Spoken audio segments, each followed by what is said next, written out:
ঘরে চাল নাই, লোকের বাড়ি থেকে চাল নিয়ে রান্না করতেছে, তোকে 5 টাকা দিব। তোর বাবার কাছে দেখবা। আচ্ছা তো বাবার কাছে আমি মাইর খাই আসি। বাবা, ও বাবা, বাবা তুমি ভালো বাবা না বলো তো, দাও 5 টাকা দাও না। জ্বালাইতে দেখি তুই হাট, তোর মার কাছে দেখবা। মার কাছে দিলে মা বই থেকে দেয়, ও বই থেকে দেয়। ছেলের জ্বালাতে এসে জয়লি মইলাম, শুধু সকালে টাকা দাও, বিকালে টাকা দাও। কখন টাকা দিল? 5 টাকা দাও না। তুমি টাকা দাও আমাকে, 5 টাকা দাও, তুমি আমাকে দাও। আরে কালকে কাজ করে এসে এখন কাজের টাকা পাইনি, বিকালবেলা টাকা দিবে তখন 10 টাকা নিচ্ছি, ঠিক আছে?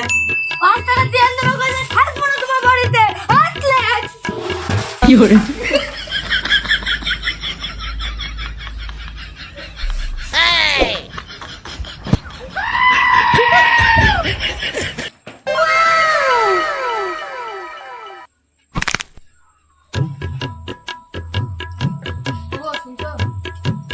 ছেলেটা সারাদিন বাইরে ছিল, তোমার কাছে 5 টাকা ছিল, তুমি দিতে হতে পারতা।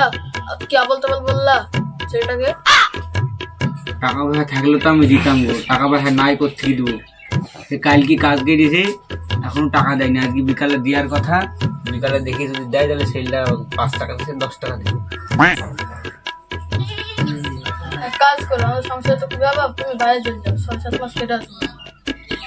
তুমি তো ঠিকই বলিস গো, ওই পাড়ার সামনে ছেলে তো 1000 টাকা পাবে আমার সাথে, কবে ধান নিয়েছি নি, তোমার অসুখ দেখেছি, কতগুলো টাকা পাবে। এবার আমাদের দিন খাটা দিন খাওয়া, বুঝতে পারছো তুমি?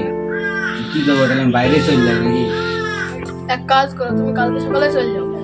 ঠিক আছে, তাহলে তুমি বাড়িতে থাকো, কাজ কাম করো, আমি মাঠে যাই, মাঠে যাই ছাগলের দিকে চারা কিনে আসি, খাতাটা তুলে যাবো।